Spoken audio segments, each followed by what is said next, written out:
உலக முதலீட்டாளர்கள் மாநாட்டில் சிறப்பு விருந்தினராக வில்லேஜ் குக்கை சேர்ந்த பல நபர்கள் வந்திருக்காங்க. அவங்களோட பேசலாம். மங்களகரமா மஞ்சள்ல இருந்து ஆரம்பிச்சிருவோம். ஸோ எப்படி இருக்கு இந்த மொமெண்ட்? நீங்க இன்னைக்கு ஒரு பெரிய செஷன்ல கலந்துட்டு இருக்கீங்க, எப்படி இருக்கு சொல்லுங்க. ரொம்ப சந்தோஷமா இருக்கு. ஏன்னா கிராமத்தில் ஒரு 6 பேரை வச்சு ஸ்டார்ட் பண்ண ஒரு சேனல் இன்னைக்கு உலக முதலீட்டாளர் மாநாடுகள் கொண்டாந்து நிப்பாட்டினதுக்கு தமிழ்நாடு அரசுக்கும் நம்மளோட சப்ஸ்கிரைபர் அத்தனை பேருக்குமே ரொம்ப நன்றி சொல்லிக்கிறேன். இதுல ரொம்ப சந்தோஷமா இருக்கு. ஐயா, கிட்டத்தட்ட 2.5 கோடி பேர் உங்களை ஃபாலோ பண்றாங்க. ஸோ அந்த தருணம் எப்படி இருக்கு? தொடர்ச்சியா உங்களுடைய வீடியோக்களை பார்க்கும்போது ரொம்ப என்ஜாய் பண்ணி பாக்குற மாதிரி இருக்கு. அதுல சீக்ரெட் நீங்க தான் நினைக்கிறேன், சொல்லுங்க. நான் என்ன சொல்ல போறேன், எனக்கு அதிகம் படிப்பு அதெல்லாம் இருக்காது. ஆமா, என்னுடைய அனுபவத்தை வச்சு தான் இந்த சமையலை நான் பண்ணுறேன்.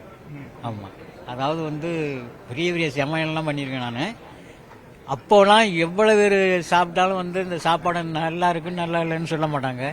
இப்போ நம்ம சமைக்கிற சமையலை வீடியோவை பார்த்துட்டு ஐயா நல்லா இருக்குன்னு எவ்வளோ பேரும் வாழ்த்துனாங்க. அந்த வாழ்த்துக்கு எனக்கு ரொம்ப நன்றி. குறிப்பா ஒரு ஆடு தொலைஞ்சு போன கதையை சொல்லியிருந்தாரு. அந்த கதையை நியூஸ் 18 நேர்களுக்காக 2 வார்த்தை சொல்லிட்டேன். அது இல்ல அது ஒரு எக்ஸ்பெரிமெண்ட், அதாவது ஆரம்ப காலத்துல நாங்க பண்ணது. அது என்னன்னா கிரில் அதாவது ஒரு ஆடு சமைக்கணும்னா விறகு கீழே வச்சு, நெருப்பு கீழே வச்சு நம்ம சமைக்க வேண்டிய பொருளை மேலே வச்சு பண்ணுவோம். இது அப்படியே ஆப்போசிட்டா பண்ணோம். ஸோ நெருப்பு போகாது அப்படின்னு நினைச்சு விறகு அதிகமாக போட்டு எரிச்சு அந்த ஆடு எரிஞ்சு போய் சாம்பலாகி மறுபடியும் அதுலேருந்து கற்றுக்கிட்டு மறுபடியும் அந்த சமையல் சமைச்சு வீடியோ போட்டோம். அந்த வீடியோ சக்ஸஸ் ஆயிடுச்சு. அதே ஃபாலோ பண்ணி அதுக்கப்புறம் இன்னும் 2 வீடியோ போட்டோம், அதுவும் சக்ஸஸ் ஆயிடுச்சு. ஸோ தப்புலேருந்து தான் சரியாக கண்டுபிடிக்க முடியும்னு நினைக்கிறோம். தொடர்ச்சியாக இவ்வளோ ஃபாலோவர்ஸ் இருக்கிறாங்க, உங்களை மாதிரி நிறைய கிரியேட்டர்ஸ் உருவாகணும்னு நினைக்கிறாங்க. ஸோ அவங்களுக்கு நீங்கள் என்ன சொல்ல விரும்புறீங்க? உங்களுக்கு எல்லாருமே வீடியோ போடுறாங்க. வீடியோ நேர்மையாக போடணும். அதாவது நமக்கு என்ன பிடிச்சிருக்கு, நமக்கு என்ன தோணுது, அதை வீடியோ எடுத்து போடணும். அப்படி போட்டால் எல்லாரும் முன்னேறி வரலாம்னு தோணுது. ஸோ நீங்கள் எல்லாருக்கும் நிறைய ஏஜஸ் இருக்கலாம் மாறி, ஆனால் நீங்கள் 2 பேரும் யங்ஸ்டராக இருக்கீங்க. ஸோ எப்படி எல்லாரையும் சமாளிக்கிறீங்க? சமாளிக்கிறதுக்கும் இல்லை, எல்லாரும் ஏஜ் வைஸ் பார்த்தீங்கன்னா கூட முன்ன பின்ன இருக்கலாம். ஆனால் ஆக்டிவிட்டி வைஸ் பார்த்தீங்கன்னா எல்லாருக்குமே ஒரே ஏஜ் தான். இப்போ தாத்தாவுக்குமே 28-30 வயசு தான் சொல்லுவார். நீங்கள் கேட்டா அந்த வயசுல வாங்கடா அப்படின்பாரு. அதனால எல்லாருமே மேனேஜ் பண்ணிட்டோம், ஓரளவுக்கு போயிட்டு. நாங்கள் உங்கள் வீடியோ ரெகுலராக பார்ப்போம். நீங்கள் சமைக்கிற எல்லா ஃபுட்டுமே கடைசியாக போயிட்டு நிறைய அனாதை இல்லம், அதே போல் நிறைய பேர்களுக்கு சர்வ் பண்ணுவீங்க. ஸோ அந்த தாட் எப்படி கிரியேட் ஆச்சுங்க, நீங்கள் சொல்லலாம். நாங்கள் இந்த சமையல் நாங்கள் கொஞ்சமாக பண்ணுறது கிடையாது, நிறையா பண்ணுவோம்.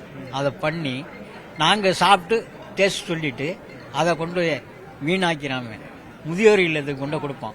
அவங்க சாப்பிட்டு நம்மளை நல்லா வாழ்த்துறாங்க. அதாவது 5 ஸ்டார் ஹோட்டல்ல கிடைக்குதோ இல்லையோ உங்களுடைய உணவு அவங்களுக்கு போயிடுது. டெய்லியும் கொடுத்துருவீங்களா? அதாவது வாரத்துக்கு நாங்க தான் சமைச்சு சாப்பிட்டுக்கிட்டு இருந்தோம். நம்ம சமைக்கிறத இன்னும் கொஞ்சம் நிறைய சமைச்சு மற்றவங்களுக்கும் கொடுத்து சாப்பிட சொல்லலாமே அப்படின்னு நினைச்சதான் நிறைய சமைச்சு மற்றவங்களுக்கு கொடுக்கறது. அதுல இருந்து இப்ப எப்ப சமைச்சாலும் அதிகமாக தான் சமைப்போம். அது குறைஞ்சபட்சம் ஒரு 100-150 பேருக்கு சமைப்போம். அதிகபட்சம் 500 பேர் வரைக்கும் சமைச்சிருக்கிறோம்.